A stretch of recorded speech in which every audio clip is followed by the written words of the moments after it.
Alhamdulillah. Alhamdulillahilladzi arsala rasulahu bil huda wa dinil haq liyudhhirahu 'ala ad-dini kullihi wa kafa billahi shahida wa kafa billahi wakila. Asyhadu an la ilaha illallah wahdahu rabbi la syarika lah wa asyhadu anna Muhammadan abduhu wa rasuluhu alladzi la nabiyya ba'dah, amma ba'd. Hadirin dan hadirat yang dimuliakan Allah Subhanahu wa taala. Alhamdulillah, di malam hari ini kembali kita bisa duduk untuk bertalabul ilmi di Masjid Muhajirin.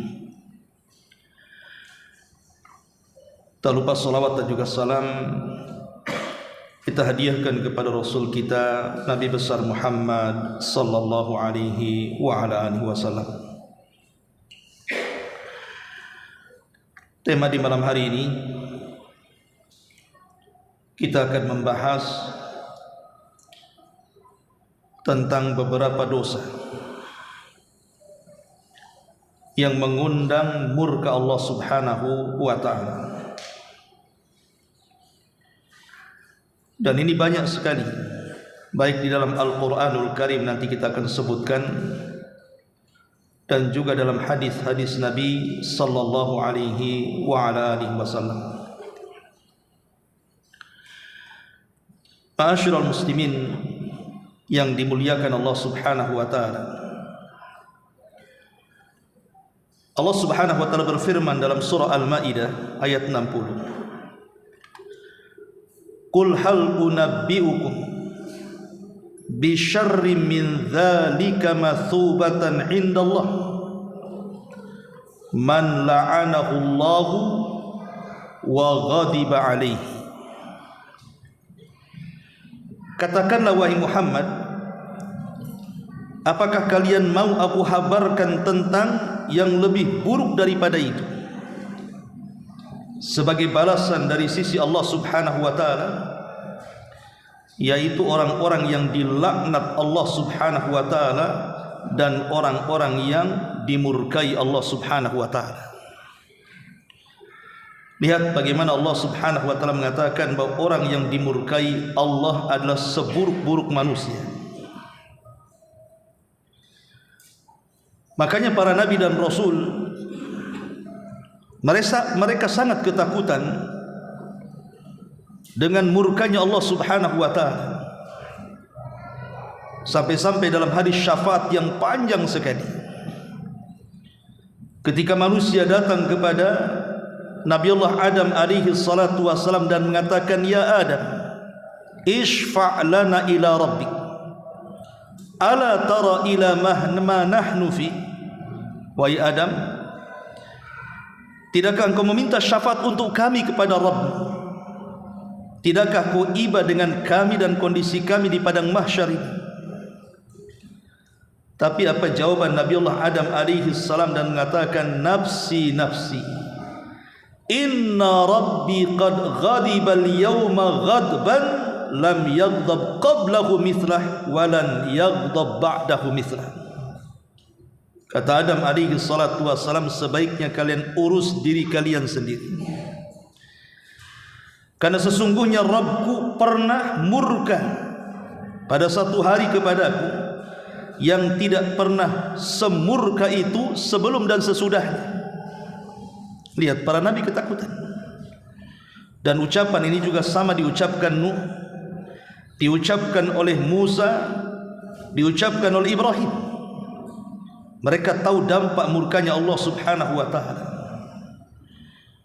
Makanya Nabi Allah Adam alaihi salatu wassalam, ketika orang-orang sudah masuk surga, kemudian penduduk surga dikatakan oleh Allah, saluni ma syi'tum, mintalah sekehendak kalian, ku beri kalian nikmat.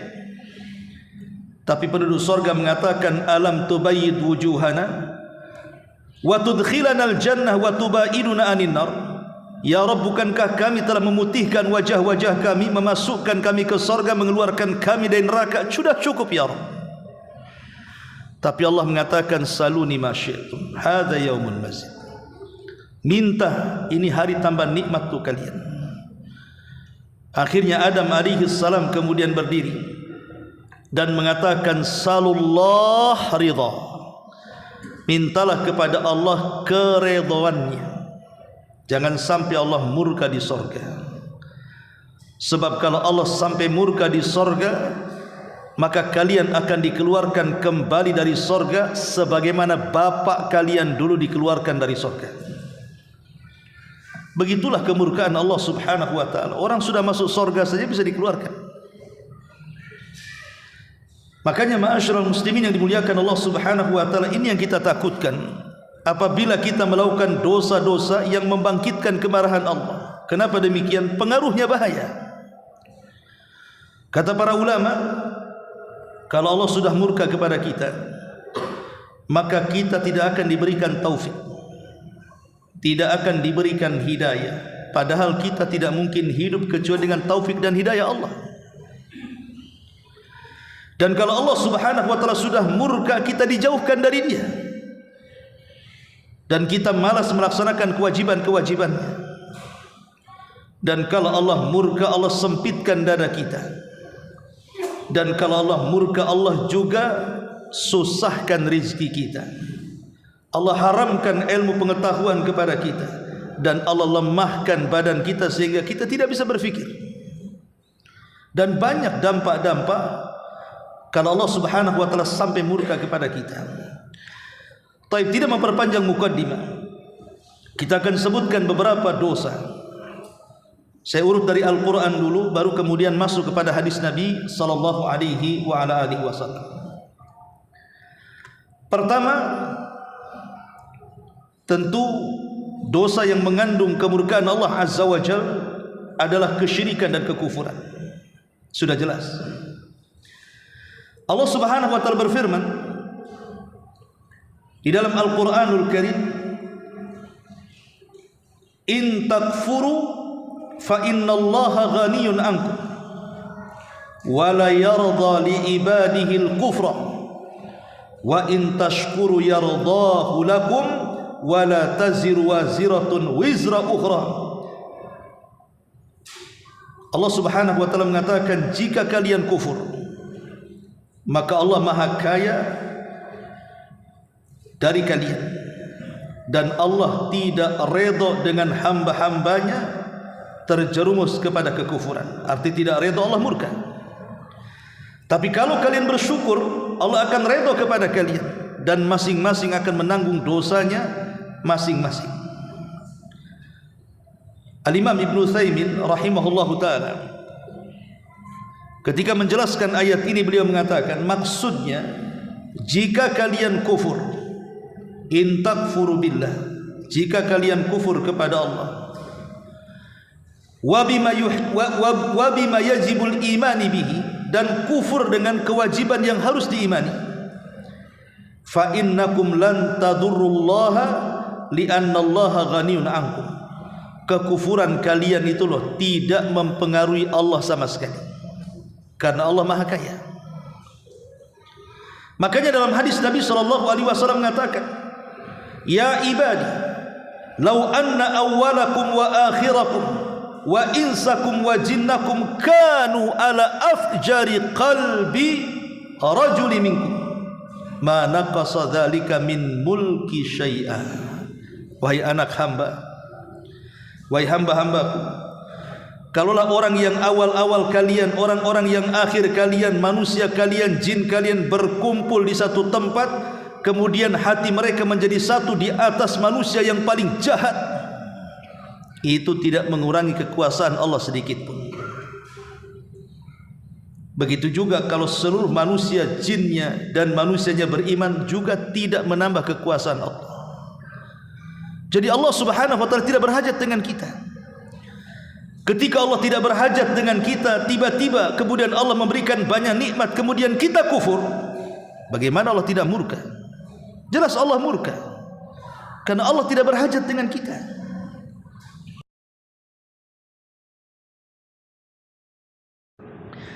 Kemudian kufur ini juga memang bertingkat-tingkat. Ulama membagi bahwa kufur yang bisa mengeluarkan pelakunya dari Islam ada 5. Pertama disebut kufur takdzib. Kufur at-takdzib. Takdzib itu artinya mendustakan. Yang kedua kufrul istikbar, kufur kesombongan seperti kufurnya iblis. Kemudian kufrul i'rad, kufurnya al-i'rad, berpaling seperti orang-orang musyrik berpaling dari ajakan Nabi sallallahu alaihi wasallam. Kemudian kufru syak, kufur keraguan-raguan, ragu-ragu dengan adanya kebangkitan dan begitu seterusnya. Dan yang terakhir kufrun nifaq, namanya kufur kemunafikan. Tentu yang dimaksud munafik di sini munafik akbar, munafik i'tiqad yang mengeluarkan pelakunya dari Islam. Ini yang pertama. Yang kedua disebutkan dalam surah Al-Imran ayat 57. Kullu zulmin fahuwa makruhun mabghudun indallah. Setiap kezaliman itu sangat dibenci dan memancing murka Allah Subhanahu wa taala. Makanya Allah Subhanahu wa taala mengatakan dalam surah Al-Imran ayat 57-nya, wallahu la yuhibbu zalimin. Wallahu la yuhibbu zalimin. Allah tidak suka dengan orang-orang yang zalim. Lawan suka itu benci, murka. Ketika orang ini tidak disukai Allah, artinya dibenci Allah, dimurkai Allah Subhanahu wa taala. Maka dosa yang kedua, hindari kezaliman. Dan Allah Subhanahu wa taala berfirman dalam hadis qudsi itu, inni haramtu dzulma ala nafsi faja'altuhu muharraman bainakum fala tadzalam. Aku jadikan kezaliman itu jangan sampai ada padaku, dan aku juga haramkan kezaliman ini menimpa sesama kalian. Karena kita tahu bahwa orang-orang yang zalim ini, mereka tidak tahu kepada orang-orang yang dizaliminya bahwa orang-orang yang dizalimi, orang zalim itu, mereka sebenarnya dekat dengan Allah. Karena Allah Subhanahu wa taala tidak suka dengan kezaliman dan Allah suka dengan keadilan. Hatta orang yang dizalimi itu orang kafir sekalipun, maka Allah akan bersama orang kafir yang dizalimi. Bukan karena kekafirannya, karena dia di pihak yang dizalimi dan Allah tidak suka dengan kezaliman. Ma'asyiral muslimin yang dimuliakan Allah Azza wa Jalla. Makanya kenapa ancaman orang-orang zalim itu ngeri. Saya contohkan, Nabi SAW mengatakan, man zalama kida shibrin minal ardi tawakahu min sab'ina aradin. Siapa yang mengambil sejengkal saja tanah dari bumi orang lain, maka sejengkal ini cukup akan dikalungkan kepada dia kelak pada hari kiamat 7 lapis bumi di lehernya. Subhanallah, ya.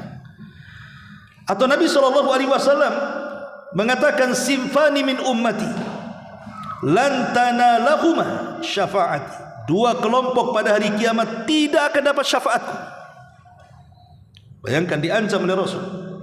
Pada hari kiamat ada 2 kelompok tidak akan dapat syafaat. Padahal syafaat Rasul itu penentu keselamatan. Salah satunya kata Nabi SAW, malikun zalum, pemimpin yang zalim. Para pemimpin yang zalim. Makanya dahulu para khulafa'ur rasyidin, mereka takut kalau seandainya mereka diangkat menjadi para pemimpin. Sampai Umar mengatakan, aku tidak hendak menjadi pemimpin kalau ada Abu Bakar di hadapanku. Bahkan ketika Abu Bakar memegang tangannya dan mengatakan, baiatlah Umar, Umar mengatakan, tidak, aku tidak hendak dibaiat kalau rakyatku ada orang namanya Abu Bakar. Mereka menghindar karena mereka tahu akibat yang akan dialami para pemimpin kalau mereka tidak adil. Kalau mereka zalim, subhanallah, mereka diharamkan syafaat pada hari kiamat. Dan Nabi SAW juga mengatakan, ittaqul zulma fa inna zulma zulumatun yaumal qiyamah. Takutlah akan kezaliman, karena kezaliman itu kegelapan pada hari kiamat. Gimana tidak gelap? Seluruh pahala kita diambil orang-orang yang kita zalimi. iya kalau tersisa, kalau tidak maka kita akan mengambil dosa-dosa mereka dan kita yang menanggungnya, naudzubillah. Ini yang kedua. Yang ketiga, disebutkan dalam surah Al-Baqarah ayat 190. Allah Subhanahu wa taala mengatakan, innallaha la yuhibbul mu'tadin. Sesungguhnya Allah Subhanahu wa taala tidak suka dengan orang-orang yang i'tida. I'tida itu artinya melampaui batas. Orang-orang yang melampaui batas. Ketika ulama tafsir menyebutkan makna i'tida, apa yang dimaksud orang-orang yang melampaui batas di sini? Melampaui batas ini ada dalam segala perkara. Contoh umpamanya dalam doa. Seseorang kemudian mendoakan orang lain dengan hal-hal yang berbau dosa ataupun memutus silaturahim. Nabi SAW sampai mengatakan bahwa ma min abdin yad'ullaha bida'watin laisa fiha ithmun wala qati'atur rahim illa a'tahu Allahu biha ihda thalath. Kata Nabi SAW, tidaklah seorang hamba dia berdoa dengan doa yang di dalamnya tidak ada dosa dan mutus silaturahim, maka dia akan diberikan banyak keutamaan. Artinya kalau dalam doanya itu penuh dengan dosa dan silaturahim, seperti mamanya mendoakan kecelakaan kepada saudaranya, semoga usahanya bangkrut, semoga usahanya gulung tikar, semoga dia sakit, semoga dia binasa, semoga dia mati, dan begitu seterusnya. Itu kan doa namanya, doa buruk namanya. Ataupun mendoakan diri sendiri untuk maksiat. Pamannya dia hendak mencuri, berdoa, ya Allah mudah-mudahan malam ini sukses pencurian saya. Ya Allah mudah-mudahan korupsi saya tidak diketahui orang. Ya Allah mudah-mudahan saya ini hendak menyakiti orang tidak tahu, tidak ditangkap polisi, tidak begini, tidak begitu. Nah, ini tidak namanya. Allah tidak suka dengan seperti ini. Ataupun seperti yang disabdakan Nabi SAW ketika ada seorang Yahudi mengucapkan salam kepada Rasul, Assammu alaika. Sammu itu artinya racun. Harusnya kan Assalamu alaikum, tapi dia ganti Assammu alaikum. Harusnya mengucapkan keselamatan, malah mengucapkan kebinasaan. Maka Rasul mengatakan, wa alaika, engkau saja. Aisyah Ummul Mukminin radhiyallahu anha ketika itu mengatakan, ya Rasulullah, bagaimana kalau aku jawab wa alaikumus sam wa dzam? Dia tambah, bukan hanya semoga engkau binasa, tapi semoga engkau juga celaka, semoga ini. Jadi Aisyah radhiyallahu anha ingin membalas yang jauh lebih buruk daripada salamnya Yahudi kepada Nabi. Tapi Rasul mengatakan, ya Aisyah, la takuni fahisha. Wahai Aisyah, jangan. Bukankah sudah aku jawab wa alaika? Artinya dari sini boleh kita ini membalas keburukan dengan keburukan, tetapi jangan melampaui batas. Karena Allah sendiri yang mengatakan kan, fajazaa'us sayyi'ah sayyi'atu mithluha. Balasan keburukan itu dengan keburukan yang sama. Kalau kita sampai membalas keburukan dengan keburukan yang jauh lebih besar, maka kita termasuk minal mu'tadin. Kita termasuk orang-orang yang melampaui batas. Tidak boleh. Yang sering saya contohkan, umpamanya ada orang yang mengata-ngatai kita binatang. Anggap saja umpamanya, oh kamu ini anjing. Maka kita boleh membalas dengan kalimat yang sama, engkau juga anjing umpamanya. Tapi kemudian jangan ditambah, engkau juga anjing, engkau juga buaya, engkau juga kadal, engkau juga, enggak boleh. Karena dia hanya mengucapkan satu binatang. Maka kita ucapkan yang sama itu kalau harus membalas. Tetapi kalau memaafkan jauh lebih baik lagi maksudnya. Lah ini makna daripada wal innallaha la yuhibbul mu'tadin. Allah tidak suka, artinya Allah murka dengan orang-orang yang melampaui batas, termasuk dalam hal ibadah. Menyelisih sunnah Nabi SAW sampai ke tingkat bid'ah dan begitu seterusnya. Ini juga termasuk i'tidah dalam ibadah dan Allah tidak suka. Ma'asyiral muslimin yang dimuliakan Allah Subhanahu wa taala. Kemudian selanjutnya disebutkan dalam surah Al-Baqarah ayat 205. Allah Subhanahu wa taala mengatakan, wallahu la yuhibbul fasad. Dalam ayat yang lain, innallaha la yuhibbul mufsidin.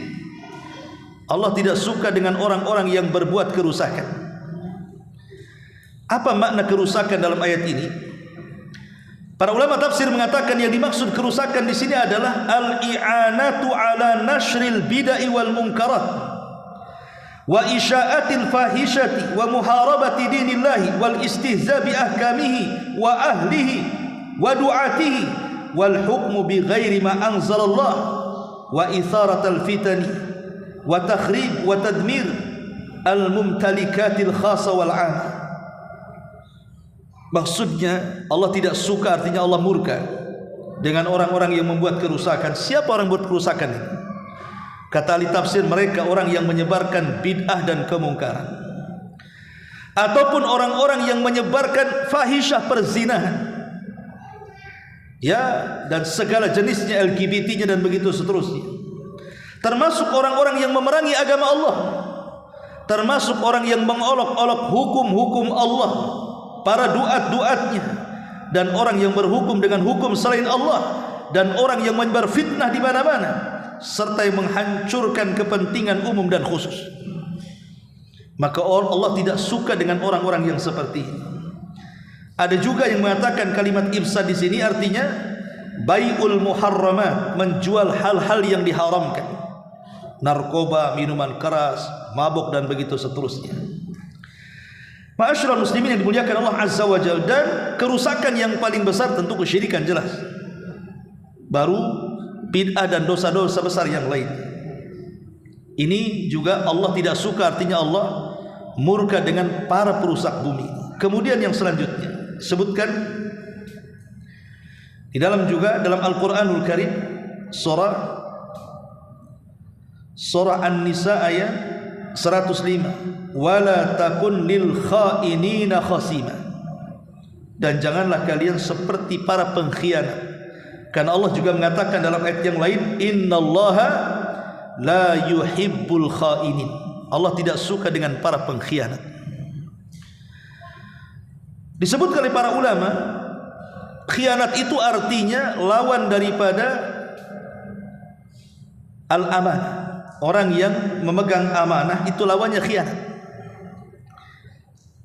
Dan ulama mengatakan biasanya ketika disebut kalimat khianat dalam Al-Quran, maka khianat itu terdiri daripada 5 perkara. Pertama, khianat dalam agama, dan itu disebutkan dalam surah Al-Anfal 27. Yang kedua, khianat dalam harta, dan itu disebutkan dalam surah An-Nisa ayat 105. Kemudian yang ketiga, khianat dalam syariat, dan itu disebutkan juga dalam surat Al-Anfal 71-nya. Kemudian yang keempat, khianat dalam berzina, seperti namanya khianat dengan pasangannya, dia berzina dengan orang yang tidak halal bagi dia, disebutkan dalam surah Yusuf 5:2. Ataupun yang dimaksud khianat ini maksudnya naqdul ahdi, membatalkan perjanjian, dan itu disebutkan dalam surah Al-Anfal 5:58-nya. Jadi Al-Quran ketika menyebutkan kalimat khianat biasanya masuk pada 5 perkara ini. Pertama, khianat dalam agama, dia mengkhianati agamanya, dia murtad.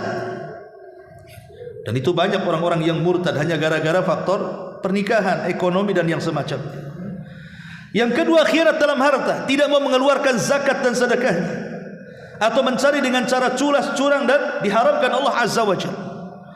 Atau khianat dalam syariat, tidak mengikuti sunnah Nabi, dia membuat-buat ajaran sendiri. Atau khianat dalam perzinahan, dia berkhianat pasangannya yang halal dan memilih yang haram. Ataupun dia berkhianat ketika berjanji dengan seseorang. Lah Allah Subhanahu wa taala murka dengan para pengkhianat-pengkhianat itu. Ini juga disebutkan. Kemudian juga disebutkan dalam surah An-Nahl ayat 23. Allah Subhanahu wa taala mengatakan, innahu la yuhibbul mutakabbirin. Allah tidak suka dengan orang-orang yang sombong. Artinya Allah benci dan Allah murka dengan orang-orang yang sombong. Dan Allah juga mengatakan, innallaha la yuhibbu man kana mukhtalan fakhura. Sungguh Allah tidak menyukai orang-orang yang sombong dan suka membangga-banggakan diri. Qatu firin muliakan Allah Subhanahu wa taala, sombong ini sangat bahaya. Kenapa? Karena ini dosa pertama Allah dimaksiati. Sombong itu sangat bahaya. Kenapa? Karena dosa pertama Allah dimaksiati dengan sombong ini. Kapan itu? ketika Allah Subhanahu wa taala memerintahkan para malaikat dan juga iblis untuk sujud kepada Adam. Wa idh qulna lil malaikati isjudu li Adam fasajadu illa iblis aba wastakbara wa kana minal kafirin. Ketika kami katakan kepada para malaikat Allah, sujudlah kalian kepada Adam, semua malaikat sujud. Iblis pula tak sujud. Maka Allah katakan dia enggan dan dia sombong dan termasuk makhluk yang kafir. Jadi sombong ini dosa pertama. Sama dengan hasad, dosa pertama Allah dimaksiati di alam semesta ini. Maka siapapun yang sombong, maka dia ada hubung kait dengan iblis. Siapapun yang sombong berarti ada tali temali hubung kait dengan iblis, karena dia yang mencontohkan kesombongan pertama di alam semesta ini. Makanya al-jaza min jinsil amal, balasan itu disesuaikan dengan amalannya. Ketika orang sombong merasa lebih besar dibandingkan orang lain dan dia menghina dan merendahkan, mengecilkan orang lain, kelak pada hari kiamat kata Rasul, yuhsyarul mutakabbiruna yaumal qiyamah amsalidz-dzar fi suratir rijal. Pada hari kiamat dikumpulkan para orang-orang yang sombong itu dan dijadikan kecil seperti semut di tengah-tengah orang-orang besar, sehingga dia tersiak-siok dan takut diinjak orang. Di dunia merasa besar, di akhirat dikecilkan badannya. Na'udzubillah. Ya. Ma'asyiral muslimin yang dimuliakan Allah Subhanahu wa taala, tentu sebab kesombongan itu kebanyakan 4 perkara. Kenapa orang bisa jadi sombong? Itu kan 4 perkara. Pertama, karena ilmu, merasa lebih cerdas dibandingkan orang lain, dia pun sombong. Yang kedua, karena hasab dan nasab, karena faktor keturunan. Merasa keturunan darah biru yang lain merah, merasa keturunan nabi yang lain bukan nabi, dan begitu seterusnya. Akhirnya dia sombong dengan nasabnya, padahal nasab itu tidak akan menolong dia pada hari kiamat. Fala ansaba bainahum yauma idzin. Pada hari kiamat terputus nasab, buat apa dibanggakan? Kemudian yang ketiga, bil mal, karena harta, merasa dia kaya, merasa dia orang mampu, yang lain miskin, sombong dia. Atau karena jabatan, karena pangkat, merasa dia orang yang pangkatnya, yang tempat kedudukannya tinggi, yang lain tidak punya pangkat dan jabatan, akhirnya dia sombong. Inilah 4 perkara yang memicu orang sombong itu. Ma'asyiral muslimin yang dimuliakan Allah Subhanahu wa taala, makanya Allah tidak suka dengan orang-orang yang sombong. Kemudian yang selanjutnya disebutkan dalam surah Ghafir ayat 57. Allah Subhanahu wa taala mengatakan, alladzina yujadiluna fi ayatillahi bighairi sultanin atahum kabura maqtan indallah wa indal ladzina amanu kadzalika yatma'ullahu ala kulli qalbin mutakabbirin jabbar. Orang-orang yang suka berdebat tentang ayat-ayat Allah tanpa ilmu yang datang kepada mereka, amat sangat besar kemurkaan Allah dan juga di sisi orang-orang yang beriman. Jadi perkara berikutnya yang membuat Allah murka adalah berdebat tanpa ilmu. Berdebat tanpa ilmu. Sebab debat tanpa ilmu ini biasanya akan memicu perkara-perkara. Pertama, al-ghurur wal kibriyah. Dia merasa sombong dan merasa dia lebih besar dibandingkan orang. Merasa sombong akhirnya kan, karena dia bisa mematahkan hujah orang lain. Ataupun kemudian al-i'tida 'alal ghair. Dia bisa menyakiti orang lain. Mungkin tidak menyakiti fisiknya, tapi menyakiti perasaannya. Karena biasanya orang kalau berdebat tanpa ilmu itu yang keluar kata-kata kotor, kata-kata yang tidak berbobot, yang tidak berilmu, sehingga hinaan, cacian, makian, rendahan itu yang keluar. Makanya Allah Subhanahu wa taala tidak suka dengan perdebatan yang seperti ini. Dan perdebatan yang dimaksud dalam ayat ini artinya perdebatan yang menguatkan kebatilan, bukan menguatkan kebenaran. Dia membela kebatilan untuk berdebat, ataupun dalam rangka mengaburkan yang hak dan mencampur adukan yang hak dengan yang batil. Maka perdebatan kalau yang dibela adalah kebatilan atau dalam rangka menyamarkan yang hak dan yang batil, inilah perdebatan tanpa ilmu yang dicela dalam ayat ini. Maka Allah tidak suka dengan perdebatan-perdebatan yang seperti ini. Kemudian disebutkan dalam surah Shaf ayat 3. Allah Subhanahu wa taala mengatakan kabura maqtan indallahi an taqulu ma la taf'alun. Amat sangat besar murka Allah ketika kalian mengatakan apa yang kalian tidak kerjakan. Ayat ini menjadi perselisihan para ulama. Menurut ahli tafsir, sebab ayat ini turun adalah unzilat taubihan minallahi liqaumin minal mu'minin tamannau ma'rifata afdalil a'mal fa'arafahumullahu iyyah falamma arafu qassaru fa'utibu bihadihil ayat. Kata ulama tafsir mengatakan ayat ini dalam rangka memburuk-burukan, menjelek-jelekan sebagian orang-orang yang beriman ketika mereka berkeinginan mengetahui amalan yang paling afdal di hadapan Allah. Setelah mereka tahu ilmunya, mereka tidak mengerjakannya. Maka Allah katakan kabura maqtan indallahi an taqulu ma la taf'alun. Amat sangat besar murka Allah ketika kalian hanya bisa bicara dan tidak pandai mengamalkan. Bahkan disebutkan dalam sebuah hadis, ada sekelompok orang-orang Ansar, di situ terdapat Abdullah ibn Rawaha. Kemudian orang-orang Ansar mengatakan kepada Abdullah ibn Rawaha, "Lau na'lam ayyal a'mal ahab ilallah la amilna biha hatta namut." Kalau seandainya kami tahu amalan-amalan yang lebih dicintai Allah Subhanahu wa taala, tentu kami akan amalkan amalan itu sampai kematian kami. Maka Allah Subhanahu wa taala turunkan ayat ini. Betul, kalian akan mengamalkan sampai kiamat. Kalau kalian tidak sampai mengamalkan, awas, kabura maqtan indallahi an taqulu ma la ta'falun. Ya. Sangat besar siksa Allah terhadap orang-orang yang mengatakan apa yang kalian tidak lakukan.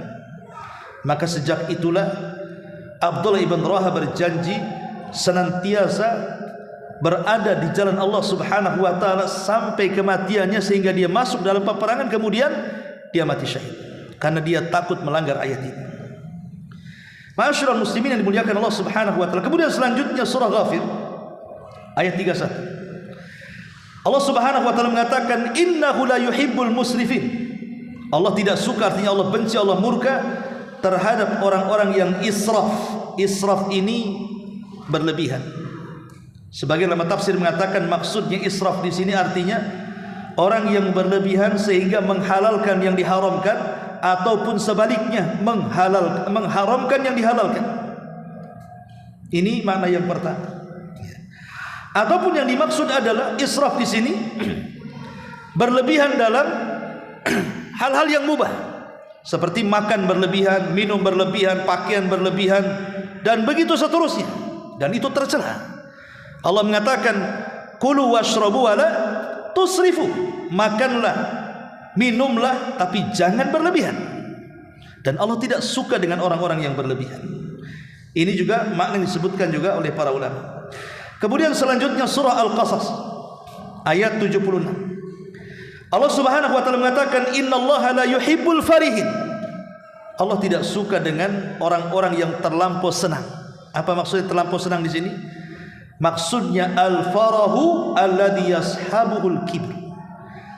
Terlampau senang yang mengakibatkan ujub dan takabur. Maka Allah tidak suka. Ya. Boleh kita senang, tapi jangan sampai ujub dan takabur. Sebagaimana Allah mengatakan kul bi fadlillahi wa bi rahmatihi fabidzalika falyafrahu huwa khairum mimma yajma'un. Katakan karena karunia dan rahmat Allah yang demikian itu berbahagialah kalian, itu lebih baik daripada dunia yang kalian kumpulkan. Tapi kalau sampai kemudian mendatangkan ujub dan takabur, Allah tidak suka. Kemudian juga dalam surah At-Taubah 96 Allah mengatakan fa innallaha la yarda 'anil qaumil fasikin. Allah tidak redha, artinya Allah murka terhadap orang-orang fasik. Siapa orang fasik? Ulama mengatakan fasik adalah orang yang mengerjakan dosa besar seperti zina, mencuri, minum khamr. Pokoknya dia di luar daripada syirik. Selain daripada syirik itu fasik. Dan dia di bawah kekafiran yang mengeluarkan dari Islam. Makanya kafir ada dua, ada kafir mukhrij minal millah, ada kafir duna kufrin. Ada kafir yang mengeluarkan dari Islam, tapi ada kafir yang tidak mengeluarkan dari Islam. Lah kafir yang tidak mengeluarkan dari Islam itu disebut fasik namanya. Mereka hanya melakukan dosa besar saja. Artinya Allah tidak suka dengan orang-orang yang melakukan kefasikan. Kemudian juga disebutkan dalam surah An-Nisa ayat 148. La yuhibbullahu al-jahra bis-su' minal qawli illa man zulim. Wa kana Allahu sami'an 'alim. Allah tidak menyukai perkataan buruk yang diucapkan secara terang-terangan kecuali orang-orang yang dizalimi, dan Allah Maha mendengar lagi Maha mengetahui. Di sini maknanya Allah tidak suka dengan orang yang suka mengeluarkan kata-kata kotor terang-terangan. Dan ini banyak di masyarakat kan ya Pak.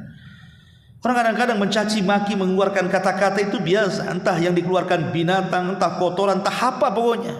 Hinaan-hinaan yang terkadang yang mendengar saja ketakutan dan sakit hati itu kadang-kadang. Tetapi kalau orang ini dizalimi boleh saya dizalimi antum, akhirnya saya kemudian mendoakan buruk kepada antum, dibolehkan. Tapi kalau dalam posisi bukan orang yang dizalimi, tidak boleh kita mengeluarkan kata-kata kotor itu.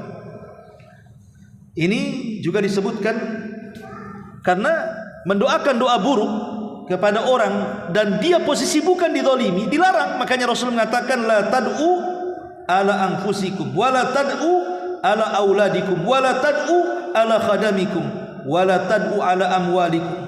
Jangan mendoakan buruk kepada diri-diri kalian, anak-anak kalian, pembantu kalian, harta-harta kalian, sebab kalau doa itu bertepatan dengan aminnya para malaikat bisa saja terjadi. Maka ini tidak suka Allah kepada orang-orang yang mengeluarkan kata-kata kotor atau mendoakan buruk kepada orang lain. Kemudian juga disebutkan dalam surah An-Nisa ayat 108. Yastaghfuna minan nas wa la yastaghfuna minallah wa huwa ma'ahum id yubayyituna ma la yardha minal qawli wa kana Allah bima ya'maluna muhita. Mereka bersembunyi dari manusia, tetapi mereka tidak bersembunyi dari Allah, padahal Allah beserta mereka. Ketika pada satu malam mereka menetapkan keputusan rahasia, Allah tidak redha, dan Allah Maha meliputi ilmu terhadap apa yang mereka kerjakan. Artinya di sini Allah tidak suka dengan maksiat-maksiat yang kita sembunyikan. Kita lebih malu kepada manusia tapi tidak malu kepada Allah. Makanya dalam sebuah hadis Nabi SAW mengatakan, la a'lamanna aqwaman min ummati ya'tuna yaumal qiyamati bihasanati amsali jibali tihamah bayda fayaj'aluha Allahu haba'an mansura. Kata Rasul, sungguh saya telah mengetahui bahwa ada satu kaum dari umatku, kata Rasul, yang datang pada hari kiamat membawa pahala sebesar gunung Tihamah besar, tapi Allah hilangkan tu pahalanya seperti debu yang dihempas angin. Kemudian sahabat mengatakan, Thauban mengatakan, ya Rasulullah, sifhum lana, sifatkan siapa mereka dari umatmu ini. Maka Nabi SAW mengatakan, amma innahum ikhwanukum wa min jildatikum wa ya'khuduna minal laili kama ta'khudun walakinnahum aqwamun idza khalau bimaharimillahin tahaquha. Kata Rasul, kata Nabi, mereka adalah saudara-saudara kalian, dari golongan kalian juga. Mereka sholat malam seperti kalian sholat malam, tetapi ketika mereka bersendirian dengan yang diharamkan Allah, maka mereka pun mengerjakan yang diharamkan itu.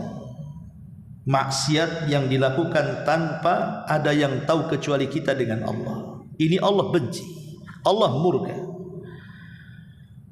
Lihat bagaimana pahala sebesar gunung Tihamah hancur.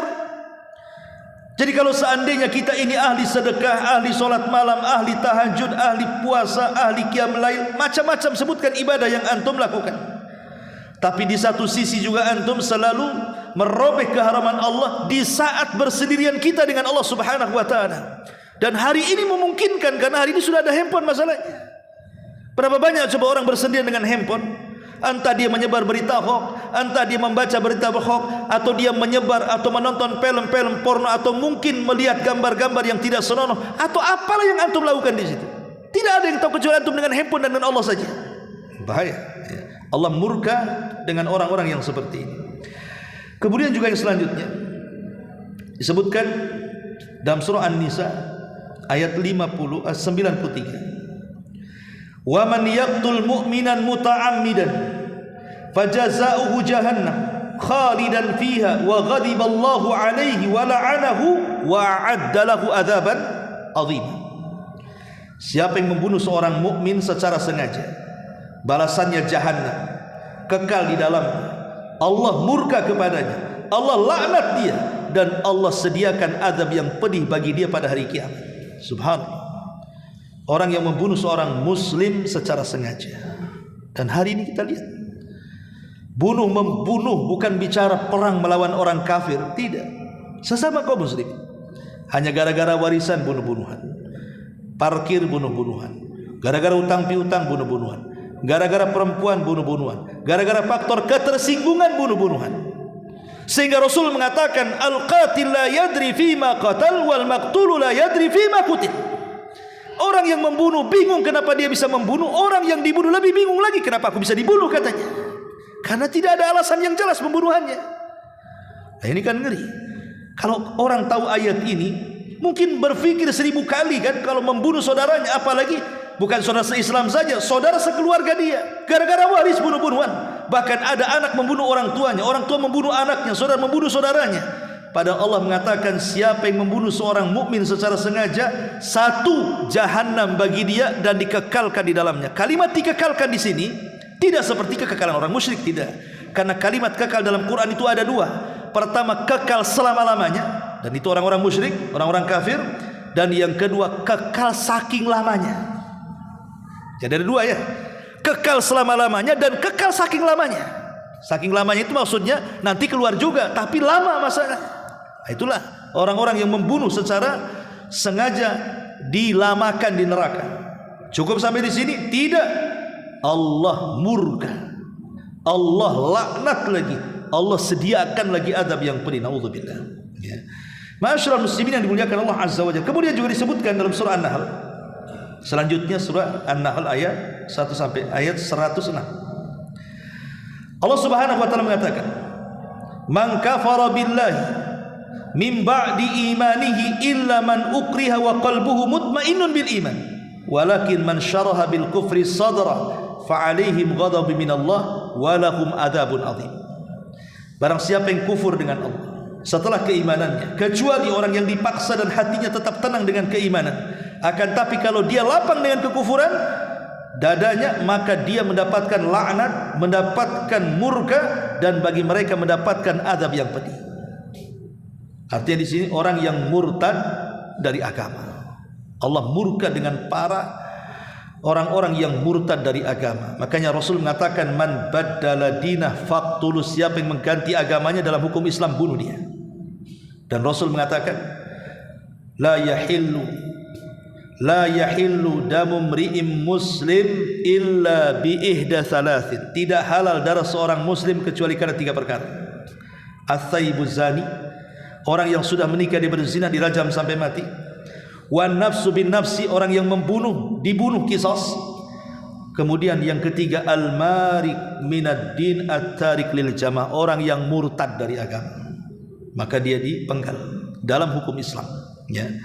Ma'asyiral muslimin yang dimuliakan Allah Subhanahu wa taala. Kemudian juga disebutkan dalam surah Thaha ayat 81, Kulu min thayyibati ma razaqnakum wa la tatghaw fihi fayahilla 'alaikum ghadabi wa man yahlil 'alaihi ghadabi faqad hawa.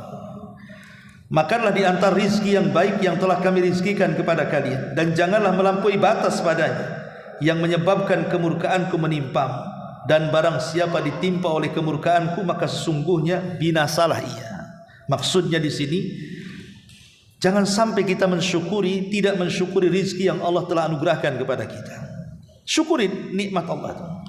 Kita makan, kita bersyukur. Kita bisa minum, kita bersyukur. Jangan sampai kita kufur nikmat, karena Allah tidak suka dengan orang-orang yang kufur nikmat sehingga mereka sampai melampaui batas.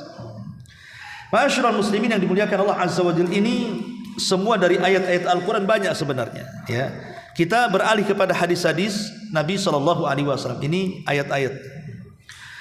Yang pertama, hadis dari Abdullah ibn Abbas radhiyallahu anhu. Nabi mengatakan, abghadun nas ilallah thalathatu, mulhidun fil haram, wa mubtagin fil Islam sunnatal jahiliyah, wa muttalibu dami mri'in bi ghairi haqqin liyuri qadamah. Kata Rasul, manusia yang paling dimurkai Allah ada 3 manusia. Pertama, orang-orang yang melakukan pelanggaran di tanah haram. Yang kedua, orang-orang yang mencari-cari perilaku jahiliyah padahal telah masuk Islam. Dan yang ketiga, memburu darah seorang tanpa alasan yang dibenarkan untuk ditumpahkan darahnya. Ini 3 kelompok ini Allah murka kepada mereka. Melakukan pelanggaran di tanah haram, mencari-cari adat jahiliyah padahal sudah masuk Islam. Ini yang banyak. Kita sudah masuk Islam, kadang-kadang kita masih terkalahkan dengan adat istiadat.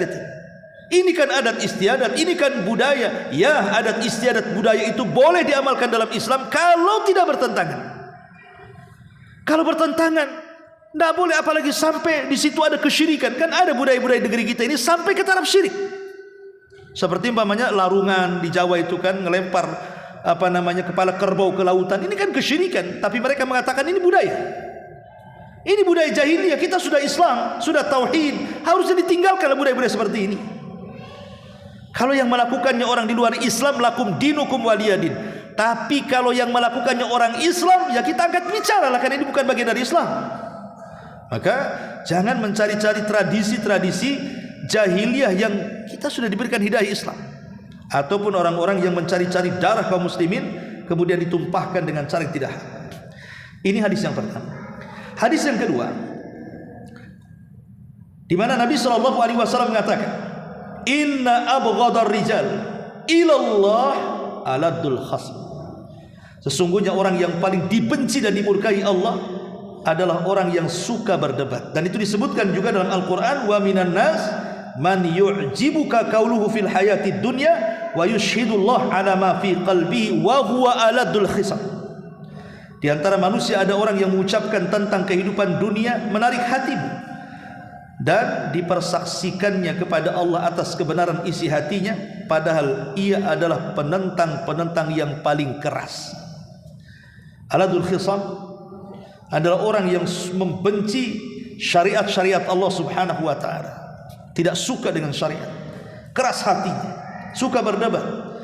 Kemudian juga ini yang kedua, yang ketiga, Nabi SAW mengatakan, la yuhibbuhum illa mu'min wa la yubghiduhum illa munafiq. Man ahabbahum ahabbahullahu wa man abghadahum abghadahullahu. Ketika Nabi SAW bicara tentang orang-orang Ansar, maka Rasul mengatakan, tidaklah orang yang mencintai para sahabat Ansar kecuali dia mukmin. Tidaklah orang yang membenci sahabat Ansar kecuali dia munafik. Maka siapa yang mencintai mereka Allah cintai, siapa yang membenci mereka Allah benci. Berarti orang-orang yang membenci para sahabat Rasul adalah orang-orang yang dimurkai Allah Subhanahu wa taala. Lihat orang-orang Syiah, mereka membenci sahabat Nabi. Orang-orang Khawarij juga sama. Maka kita ahli sunnah wal jamaah tidak boleh membenci sahabat Nabi SAW, karena ini memancing kemurkaan Allah Azza wa Jalla. Kemudian hadis berikutnya, Nabi SAW mengatakan, innallaha yubghidu kullu ja'dharin jawadin sakhabi bil aswa jifatin bil laili himarin bin nahar alimin bi amri dunya jahilin bi amri akhirah. Kata Nabi SAW, sungguh Allah murka kepada siapa? Setiap orang yang berkata-kata kasar lagi sombong, banyak berteriak di pasar-pasar, bagaikan bangkai di waktu malam, seperti keledai di waktu siang. Mereka pandai urusan dunia namun bodoh dengan urusan akhirat. Lihat di sini, ya. Nabi SAW menjelaskan bahwa orang-orang yang terlampau pandai dalam urusan dunia, oh kalau urusan dunia subhanallah, Semua dia bisa bicara. Sampai ke urusan politik pun dia tahu. Tapi ketika ditanya urusan akhirat secuil pun dia tidak paham. Allah murka dengan orang seperti ini. Alimin bi amri dunya, jahilin bi amril akhirah. Oh, alimnya kalau bicara dunia, tapi jahilnya kalau bicara akhirat. Allah murka dan Allah marah dengan orang-orang seperti ini. Kenapa? Karena menghabiskan waktunya untuk itu saja. Padahal tujuan kita diciptakan, wa ma khalaqtul jinna wal insa illa liya'budun. Tidaklah aku ciptakan jin dan manusia kecuali aku suruh mereka beribadah. Macam mana mereka akan beribadah kalau mereka tidak punya pengetahuan tentang akhirat? Mereka jauh dari tujuan yang diciptakan Allah kepada kita. Ini hadis berikutnya. Kemudian hadis berikutnya, Nabi SAW mengatakan, ma min syai'in athqal fi mizanil mu'min yawmal qiyamah min khuluqi hasan wa innallaha la yubghidul fahishal badi. Tidak ada sesuatu yang mampu memberatkan timbangan seorang mukmin pada hari kiamat kecuali akhlak yang mulia. Tapi Allah sangat murka dan benci kepada orang yang mulutnya kotor lagi jahat. Doh, kotor jahat lagi, yang keluar kata-kata kotor dan menyakiti orang. Makanya hati-hati menjaga lisan. Kata Nabi SAW, ketika ada laporan seorang wanita sholat malamnya rajin, puasa sunnahnya rajin, sedekahnya rajin, berbuat baiknya rajin, tapi lisannya menyakiti hati tetangganya, kata Rasulullah, khaira fiha hiya min ahlinna. Wanita itu tidak punya kebaikan, bahkan dia pantas masuk neraka, naudzubillah. Kemudian juga hadis berikutnya, Nabi SAW mengatakan, innallaha harrama alaikum uquqal ummahat wa man'an wahad wa wa'dal banat wa kariha lakum qila wa qal wa kathratus su'al wa idha'atul mal. Allah benci ini dengan 6 manusia. Jangan masuk pada 6 manusia ini. Pertama, orang yang durhaka kepada para ibu, orang tua. Yang kedua, mengubur anak perempuan hidup-hidup, tradisi jahiliyah. Yang ketiga, hanya sekedar bisa menuntut hak, tapi ketika haknya dituntut dia tak mau. Kemudian yang keempat, mengatakan kata-kata ini dan itu, menukilkan perkataan manusia padahal belum jelas apakah benar atau salah, menyebar hoax. Yang kelima, terlalu banyak meminta-minta. Dan yang keenam, membuang-buang waktu dan menyia-nyiakan harta. Ini 6 orang ini Allah tidak suka, bahkan Allah haramkan, ya.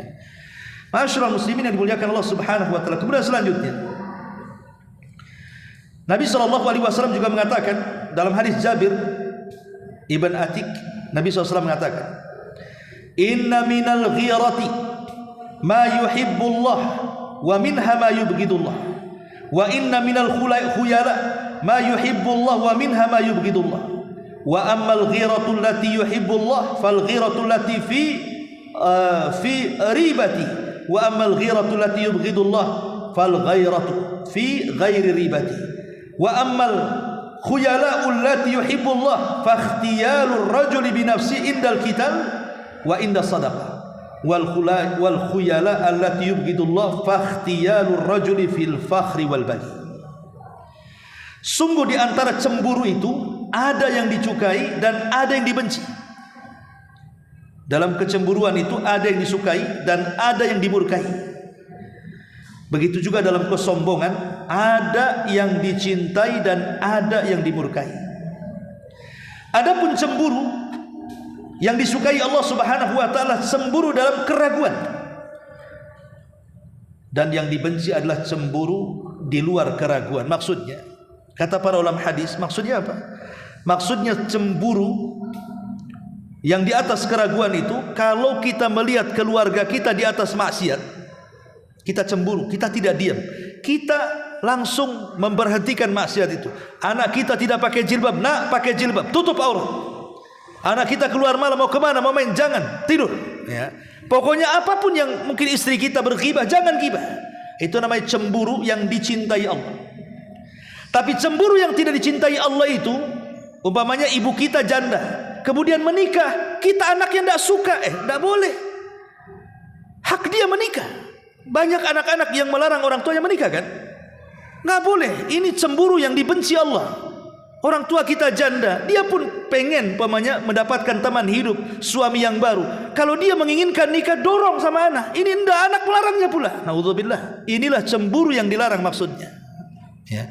Adapun kemudian kesombongan yang dicintai Allah dalam peperangan.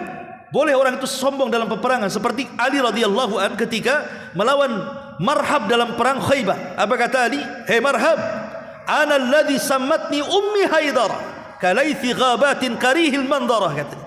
Hei Marhab, tahukah saya orang yang dikasih nama ibuku macan hutan, semua hewan takut denganku, katanya. Sombong. Nggak apa-apa dalam peperangan, karena untuk mendodonkan lawan. Tapi kalau sudah peperangan tidak boleh sombong. Jadi sombong itu hanya ngedonkan supaya hati lawan itu ciut dan takut, itu saja. Atau sombong karena sedekah. Maksudnya sombong karena sedekah itu kita merasa senang bangga karena sudah menolong orang. Tapi kesombongan yang tercela kata Nabi SAW adalah kesombongan dalam kebanggaan dan kekejian. Nah itu nggak boleh. Ya, ini yang dibenci Allah Subhanahu wa taala. Taib. Kemudian hadis berikutnya, Nabi SAW mengatakan dalam hadis Abu Hurairah radhiyallahu an, ahabbul bilad ilallah masajiduha wa abghadul bilad ilallah aswaquha. Tempat yang paling dicintai Allah masjid, dan tempat yang paling dimurkai Allah adalah pasar. Makanya kalau kita ini bukan pedagang, kalau pedagang kan lain hukumnya. Kalau kita ini hanya pembeli saja, jangan lama-lama di pasar. Masuk pasar, kemudian kita sudah mendapatkan apa yang kita hajatkan, apa yang kita tulis, pulang. Karena pasar ini tempat yang paling dimurkai Allah. Tidak ada dosa di luar pasar, semua ada di pasar. Sebutkan dosa di luar pasar, ada di pasar. Syirik ada di pasar. Banyak orang pasar datang ke dukun, nempel-nempel jimat di warung-warung. Ya kan? Orang berteriak-teriak ada di pasar, orang bertengkar ada di pasar, orang yang sumpah palsu ada di pasar. Sebutkan dosa di luar pasar, semua lengkap di pasar.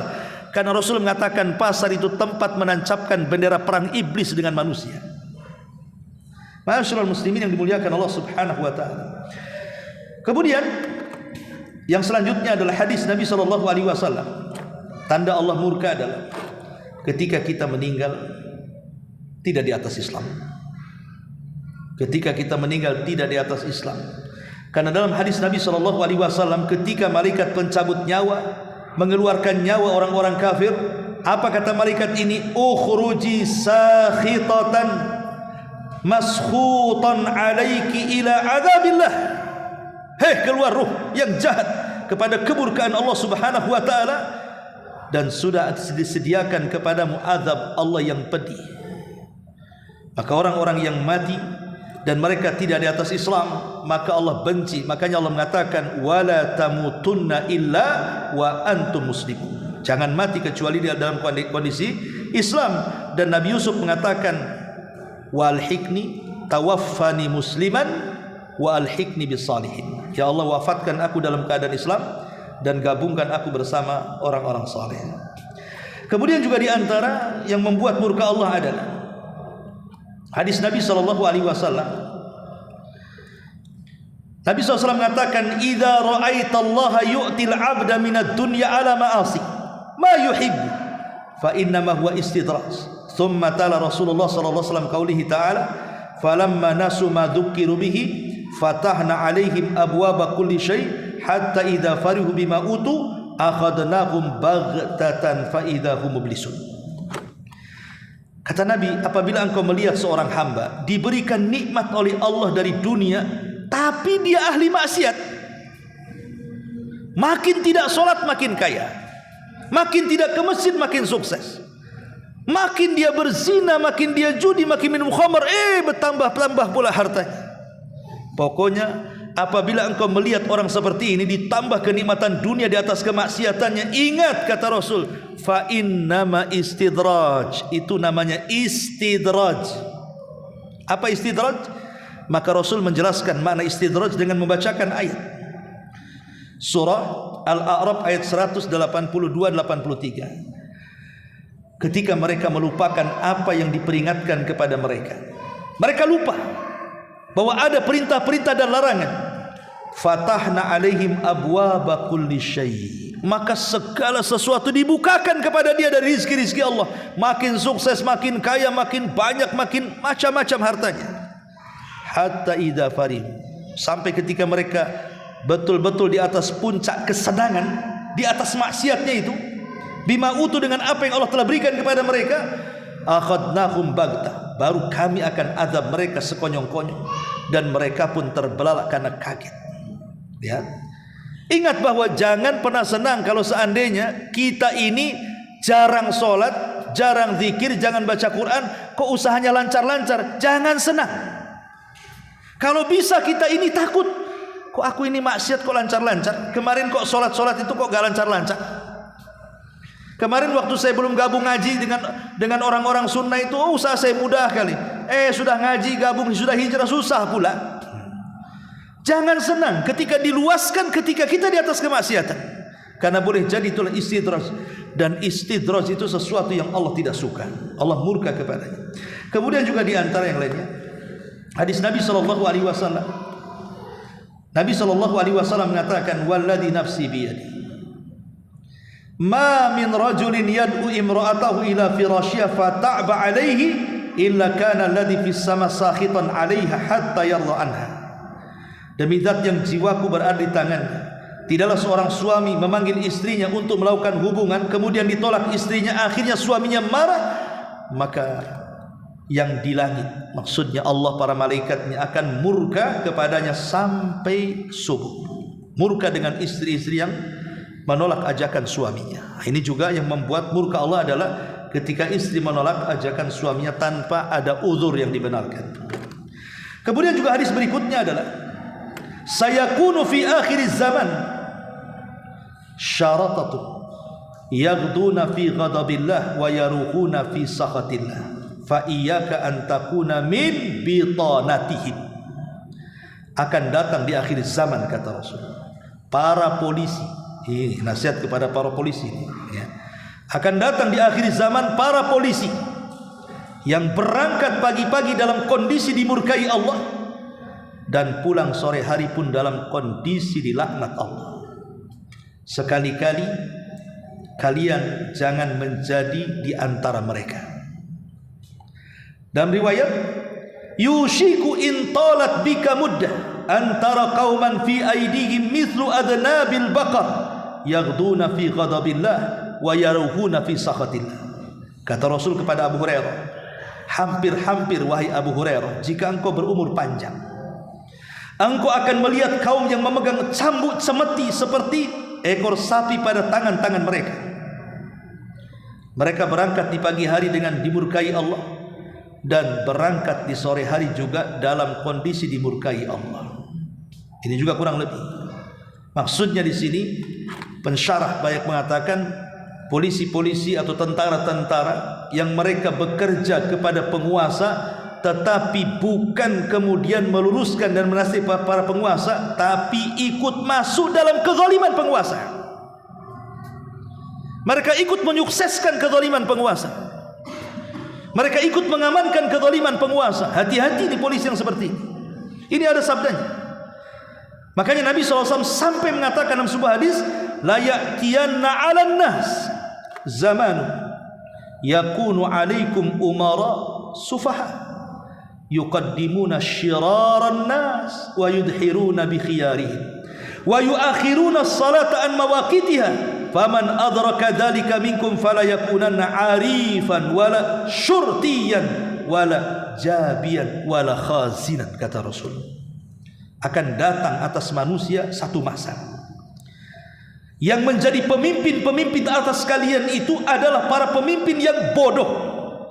Mereka mendahulukan memakai orang-orang yang buruk, tetapi menampakkan mereka sebagai seolah-olah mereka orang baik. Pencitraan ya. Mereka mengakhirkan salat di waktunya. Barang siapa dari kalian mendapati hal itu, maka jangan menjabat sebagai pengurus satu kaum. Jangan jadi polisi atau tentara, jangan jadi penarik pajak maupun penjaga gudangnya. Hadis ini dihasankan oleh Syekh Albani rahimahullahu taala. Lihat, ya kan? Maka polisi-polisi tentara yang seperti ini dilaknat Allah, dimurkai Allah. Tapi kalau polisi-polisi baik, insya Allah ya tidak, mereka dapat rahmat. Tidak semua polisi jahat, banyak polisi-polisi baik. Tapi kalau mereka seperti hadis ini, mereka berangkat dari rumah dimurkai, pulang pula dimurkai, naudzubillah. Semana hidup orang dimurkai, pulak balik kayak gini ya. Ma'asyiral muslimin yang dimuliakan Allah Subhanahu wa taala. Kemudian juga termasuk imhalul zalim, membiarkan kezaliman, dan begitu seterusnya dan begitu seterusnya, karena juga waktunya.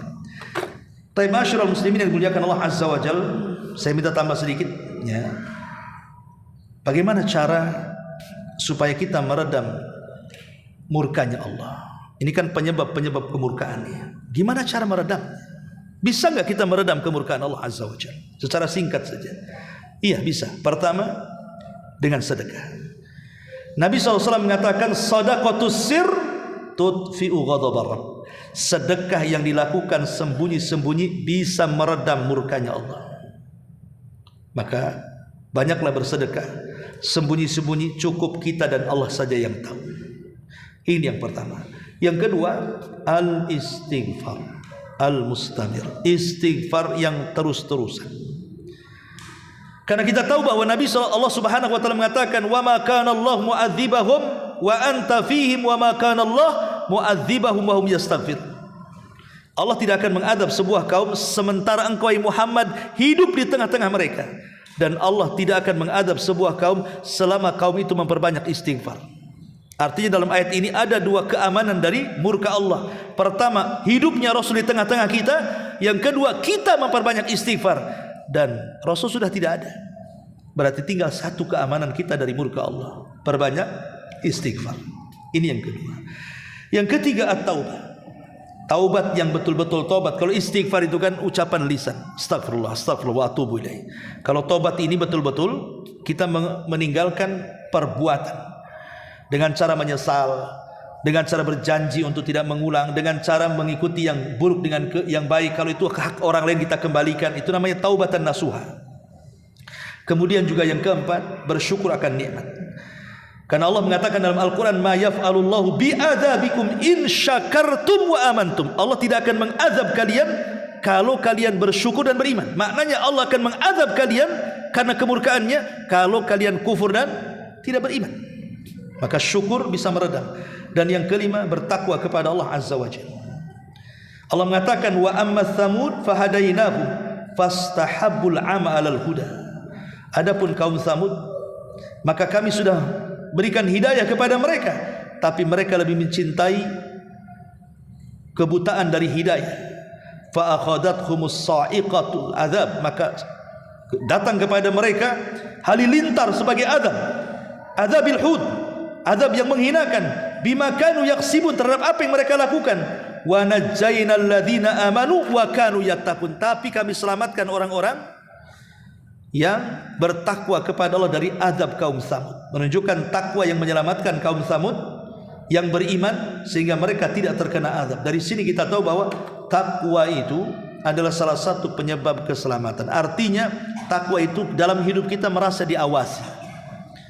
Merasa diawasi ketika kita ini mau melakukan sesuatu, oh takut Allah melihat saya. Ketika kita mengucapkan sesuatu, oh takut Allah mendengar saya. Dan begitu seterusnya, sehingga timbullah rasa takut. Nah, takwa itu diambil dari takut. Kalau kita hidupnya terus penuh ketakutan, diawasi Allah, maka kita menjadi hamba Allah yang bertakwa. Termasuk juga singkat berpuasa. Kemudian yang nomor 7, al-amru bil ma'ruf wa nahyi 'anil munkar, tidak membiarkan kemungkaran dan juga mengajak manusia kepada kebaikan. Kemudian yang nomor 8, solat malam, solat tahajud. Kemudian yang nomor 9, birrul walidain, berbuat baik kepada orang tua. Kemudian yang nomor 10, al-hasanat tudhibus sayyi'at, memperbanyak kebaikan untuk menghapus keburukan. Kemudian yang nomor 11, carilah hal-hal yang bisa menjadikan Allah cinta dengan kita, seperti memperbanyak solat sunnah, memperbanyak sedekah dan begitu seterusnya, termasuk tawakal, kemudian jihad, kemudian juga berusaha untuk mencari keridhaan Allah Subhanahu wa taala. Ini diantara hal-hal yang bisa meredam kemurkaan Allah Subhanahu wa taala. Karena kini ikhwatu fillah, Allah Azza wa Jalla, Ingat, kalau Allah sudah mencabut kemurkaannya, maka ada 4 perkara yang kita akan dapat. Pertama, Allah akan mencegah azab sebelum terjadinya. Yang kedua, Allah akan mengangkat azab setelah terjadinya. Dan Allah akan redha dengan kita, dan Allah akan terus memuja dan memuji kita. Itu kalau seandainya Allah sudah tidak murka kepada kita. Wallahu a'lam bishawab. Ini yang bisa sampaikan, mudah-mudahan ada manfaatnya. Subhanallah bihamdika asyhadu an la ilaha illa anta astaghfiruka wa atubu ilaik. Allahu taala alam. Assalamualaikum warahmatullahi wabarakatuh.